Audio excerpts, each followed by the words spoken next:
Well, today it's our day five, day four of day five of our 5 day Big Blend Radio Celebrate Music and the Arts Festival. And artist Victoria Chick is our guest co host. But before we get to our other guests, we're going to talk a little bit about the Southwest New Mexico Clay Arts Trail. And that's right in her backyard. Silver City, New Mexico is an incredible artist community. There's galleries, there's studios, there's events, and they love clay in Silver City. They have their own clay festival, and that just happened.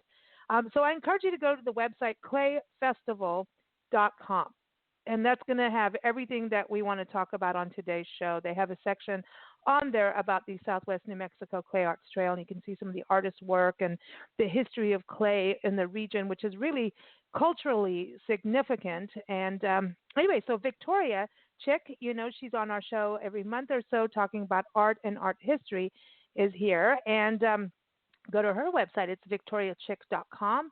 She wrote an article about the Southwest New Mexico Clay Arts Trail. You can see it right now on nationalparktraveling.com. Just type in clay or clay arts and you'll find it. It'll also be featured in the fall issue of Parks and Travel magazine. So, Victoria, the Clay Arts Trail, is this something that kind of blossomed out of the Clay Festival? Because I remember the Clay Festival starting. I think the Clay Festival's been going on for quite a few years now. Like I remember the beginning when we were in Tucson, before we even started the tour. It was 9 years ago actually. So cool. It has been quite a while. And clay is really interesting. I think every state has clay. I don't know of any that don't, but New Mexico is so full of clay and different kinds of clay. So up in the northern part of the state, you've got micaceous clay, which is different than the kind of clay we have down here in the southwestern part. And artists work with the clay they have. There are different techniques. There are different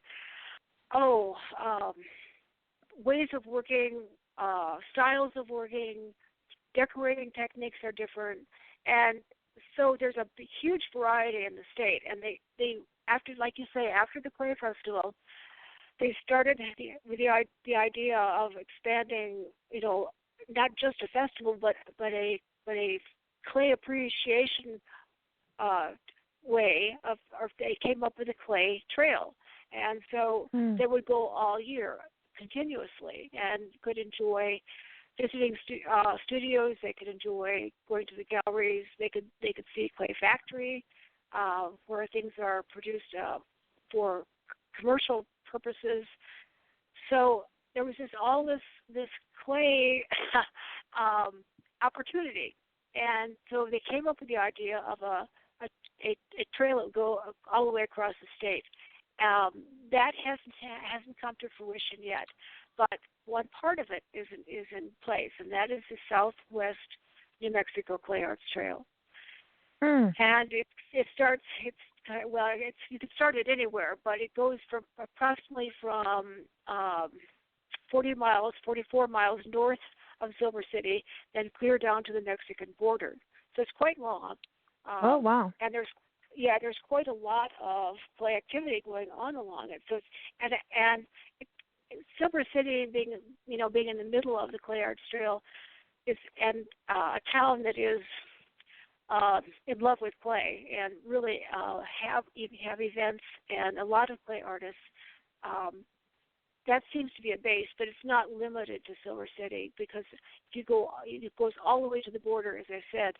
So there are galleries down there. There are people working in clay down there. There are historic sites farther south. So there's a lot to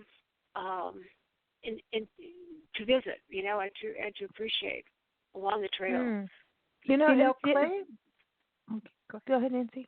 I was just going to say my earliest experience with clay was when my dad worked for a ceramics factory, and he took my brother and I to work one day, and we were told, don't go by the clay pit, and there was a big wooden plank across this pond of clay.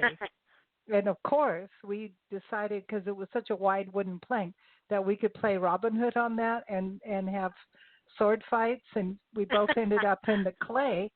And our punishment was you had to stand outside till the clay dried. Yes. So, what happens to your hair when you put that kind of clay on it is not funny, but it is. They would, so the clay would just sort of flake off afterwards after you're dried out. Yeah, and I mean, and then we turned white. It was cool. Yes. Yeah, we turned like white, and we looked like little old people. Little kid old people. But it's really good for your skin.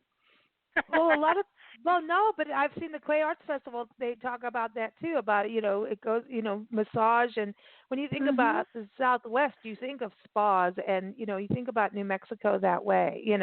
But I know different cultures use like clay on their face, like like you would paint and things like that too. So it does tie in. I was going to ask you, Victoria. When you say that it goes all the way down to Mexico, it's kind of interesting because that's kind of like following the Continental Divide, which also goes. You have that trail that goes through Silver City as well, and that's when you think about the Continental Divide, that's some serious clay, man. That's like your Grand Canyon clay going through. Yeah. Well, you're right. It does. And if you think about clay, I mean, forget borders for a second, and you realize when you talk about cultures that the cultures in northern Mexico are related to the cultures in New Mexico, and they're related to the cultures in Arizona and so forth, and West Texas. So we have a lot of exchange, historical exchange, and clay art exchange, and pottery exchange, even today with the northern part of Mexico. It goes down to there's some wonderful ruins down there, Las Casas Grandes, and we have it's not exactly exchange because exchange sounds kind of formal, but it's more informal than that. And we have people in town here who are potters who just go down there to visit the other potters. I mean, it's almost a family kind of thing with the exchange. Cool. And it really is. And there's some wonderful, wonderful potters in that part of Mexico who come up here and participate in the Clay Festival. And the Clay Festival, I know it had to be virtual this year, but I encourage everyone again to go to clayfestival.com and even just to look at all the different artists because Silver City, I mean, it's amazing, the art. I mean, when you go to Silver City, it's a small town. It is small town America. Yet, and it's just this very diverse collection of people living there.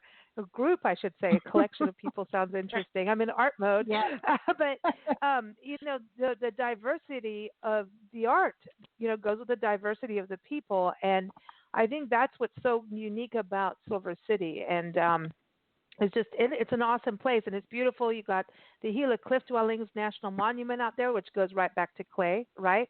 Got the hot springs. So I wonder about hot springs and rock and clay being connected as well. There's something with that to me. It's got to be. Right. Well, most of the clay that say if you want to dig the clay around here, you would find a riverbank or an area where that was in times past has been flooded a lot. And it might look like desert now, but you may find clay deposits, but it's usually close to where there's water. Up in the mountains, it would be more difficult because it's probably too rocky. But you kind of look for an alluvial area, and you find clay that's suitable for adobe, for instance, or you could find if you wanted to make your own clay. Anyway, you could find a clay deposit. But people use all kinds of clay here. I mean, they buy clay. There's a lot of companies up in Albuquerque that manufacture or process clay, and so some of the clay is stoneware, some of it's red clay that's more of a terracotta. Some people work at porcelain. So there's a huge variety, and each one of those kinds of clay has a quality to it that suits it for a particular type of work. Yeah, and it's kind of like different paint, right? Using different paints or using paper, canvas, rock. What are that whole different, your ingredients to art, right? The other thing I wanted to touch on for Silver City is that you have that incredible, number one, the Mimbres Arts Council is incredible. They should have a shout out because they're part of the public art and murals that we were talking about earlier on the show. Great organization, great events. But I wanted to talk about the university, the Western New Mexico University Museum. Nancy, remember you and I went there, several years ago, and saw that amazing collection of Mimbres pottery. I don't think I've seen that. I mean, I've seen it in Tucson at the Tucson Historical Museum. They have I'm going to have the wrong name for that museum, but I know you know what I'm talking about, Victoria, in Tucson, that it's got one of the biggest Southwest pottery collections in the world. It's on the university campus, and Nancy and I got to go behind the scenes and see it in the vault and being taken out of the vault. It's all like temperature controlled, and it's really cool. But the museum in Yorktown in Silver City, the Western New Mexico University Museum, this is really special in regards to the Mimbres art and clay. It is, and since you were there to see it, it has been totally renovated, and you would be amazed. They closed the museum for about probably a year and a half, maybe a little bit more than that. And they went in, and it's in an historic building, so they had to be careful. They couldn't mess with the outside of the building, and because it is on the Register of Historic Places. However, they redid the inside, and it's all the whole thing is temperature controlled now. Cool. Humidity and the display areas have really expanded, and it's much lighter than it was. Nice. And it's really wonderful what the university has done, and the director of that museum and the president of the university really went all out to expand it and to make it more educational and just easier to see everything. And things are explained much better than they were before. So if you come back, you go take a look at it again. Yeah. We might be there in winter, spring. We have to, never know. Back. I know, you never know with us. We keep turning around. But I would definitely want to go back and see that. And I think that is, a really good companion museum for what you're doing with the Fine Art Museum and creating the Silver City Fine Art Museum. Don't you think that the two of you together really will help Silver City, on the art map of the world? Yeah.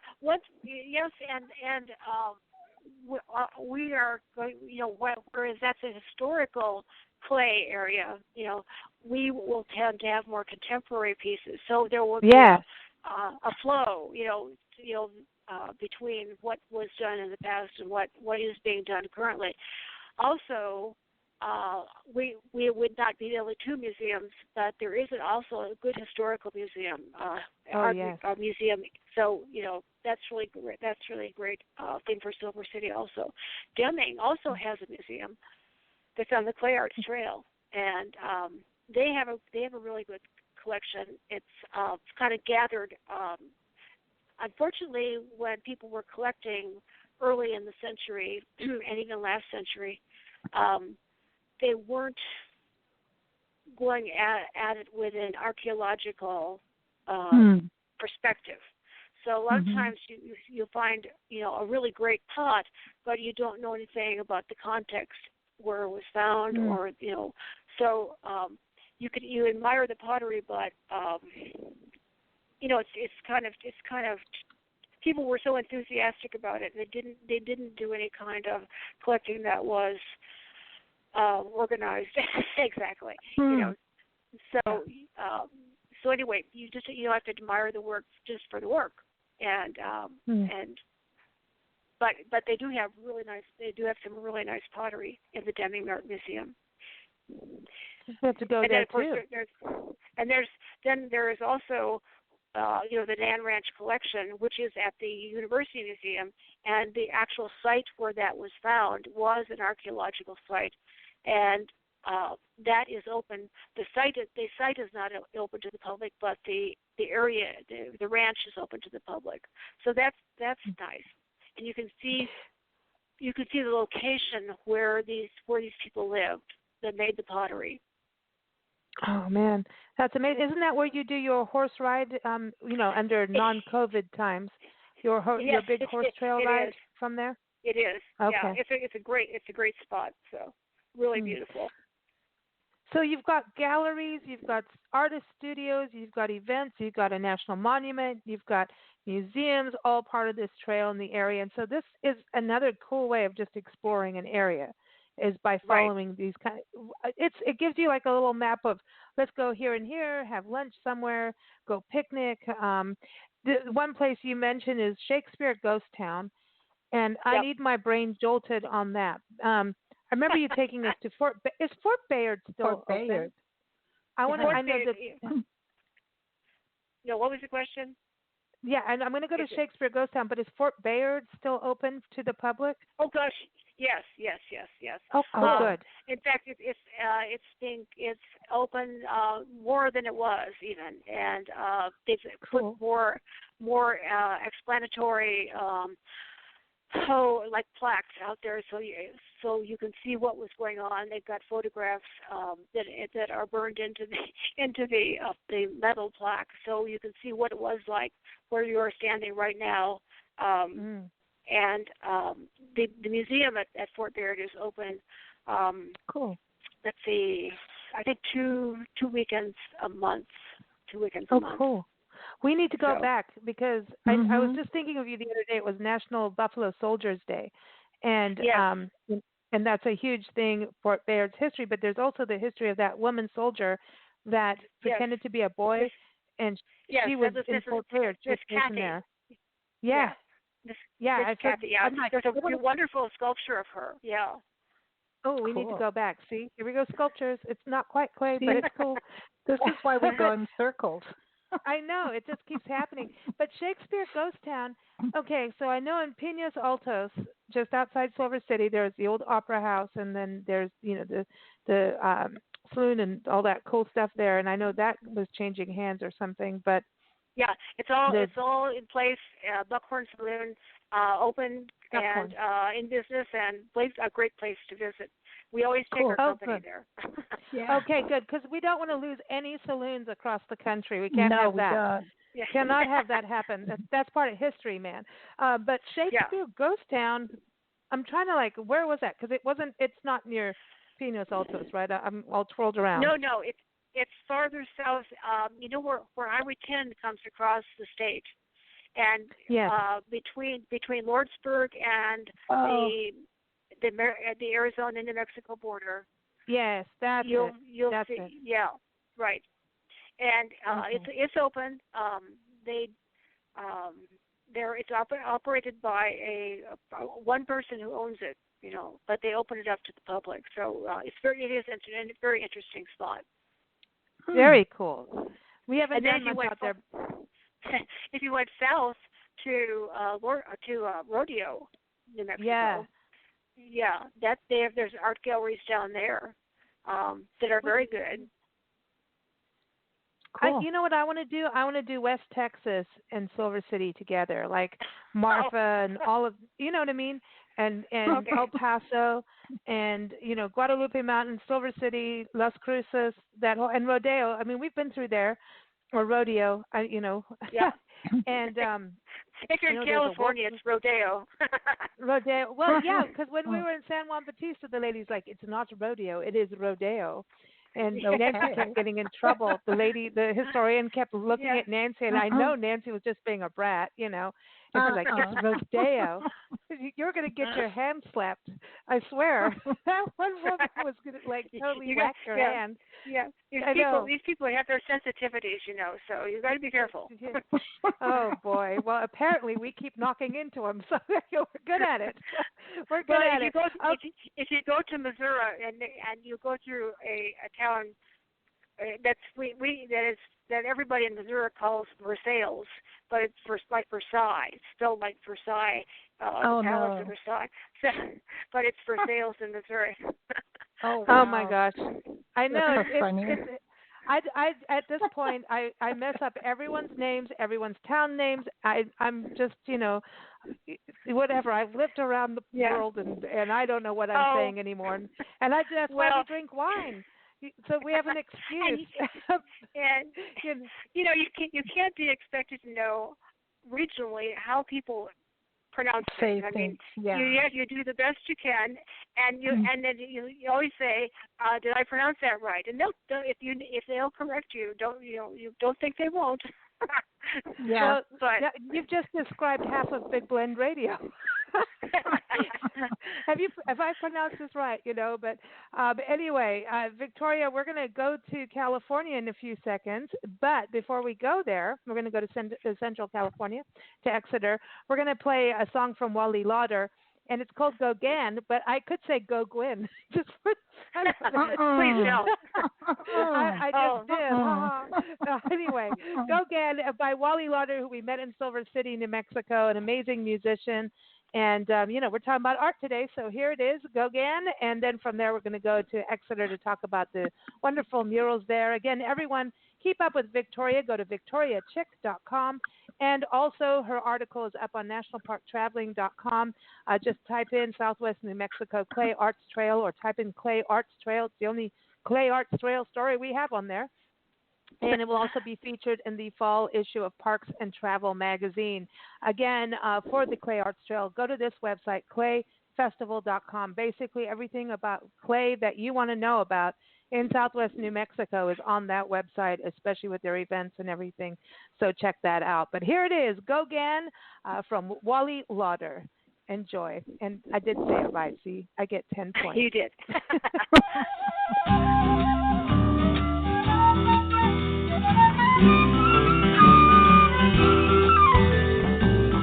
There's a ship on the open sea, and it's sailing for Tahiti. On board is a man. Go Gan, go Gan, go Gan.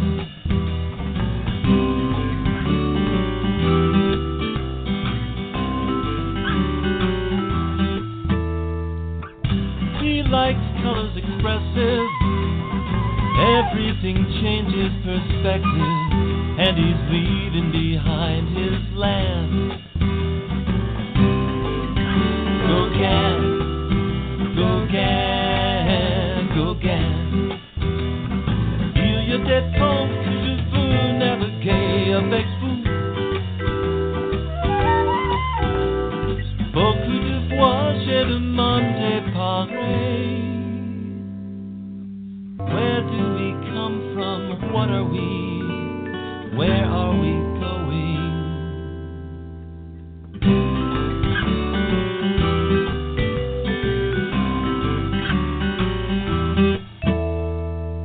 His wife in Paris wore an evening dress, layers and ruffles so fair, a cup of china in her hand, an early canvas by Gauguin.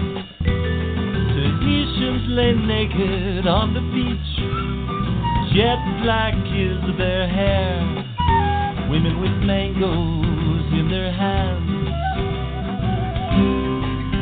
Go Gan, go Gan, go Gan. There are times I want to sail with you, many times I've asked the same things.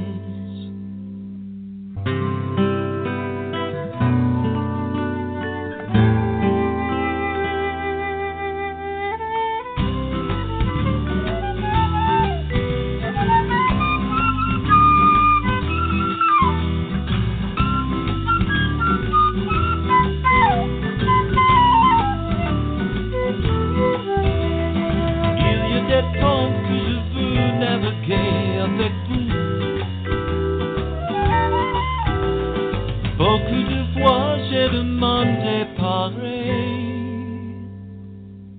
Where do we come from? What are we? Where are we